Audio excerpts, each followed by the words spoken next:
কেকটার video আমি একদম perfectly বানাতে চেয়েছিলাম আজকে।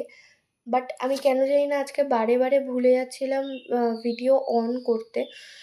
তার জন্য কিছু পার্ট আমি রেকর্ড করতেই পারিনি। আমি ভাবছিলাম যে ক্যামেরা অন রেকর্ড হচ্ছে, বাট পরে গিয়ে দেখি আমি পার্টটা রেকর্ডই করিনি। তো যখন আমি এখানে সাদা বেসটা করে নিলাম, তারপরে পিঙ্ক কালারের যখন কোটটা করব, যেহেতু খুব বেশি আ কালারের কেক ছিল এটা, যখন অতিরিক্ত কালারের কেক থাকে তখন প্রথমে আমি সাদা বেস কোট করে নিই। তারপরে অল্প একটু ক্রিমের কালার ইউজ করি যাতে খুব বেশি কালারড ক্রিম খেতে না হয় কাস্টমারকেও। তো আমি যখন এটা করি তখন আমার ক্যামেরাটা আমি ভেবেছিলাম অন, বাট ওটা রেকর্ডই হয়নি কারণ ভিডিও আমি অন করতে ভুলে গেছিলাম। এখানেও যখন আমি নজল দিয়ে ডিজাইন করছিলাম অনেকটা ভিডিও আমি নিতে পারিনি।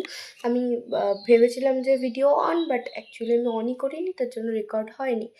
তো কেকে যেহেতু এডিবল গ্লিটার ইউজ করা হয়েছিল তার জন্য আমি মাঝখানে একটা বাটার পেপার দিয়ে নিলাম যাতে পরে বাটার পেপারটা তুলে নেওয়া যায় আর এডিবল গ্লিটারটাও টোটালি তুলে ফেলে দেওয়া যায়।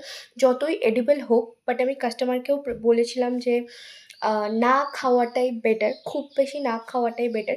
এখানে যে রিবনগুলো দেখা যাচ্ছে সেগুলো মা আমাকে সুন্দর করে সেলাই করে দিয়েছিল, তার জন্য কেকের লুকটা অনেক বেশি এনহ্যান্স হয়েছিল, সুন্দর লাগছিল দেখতে।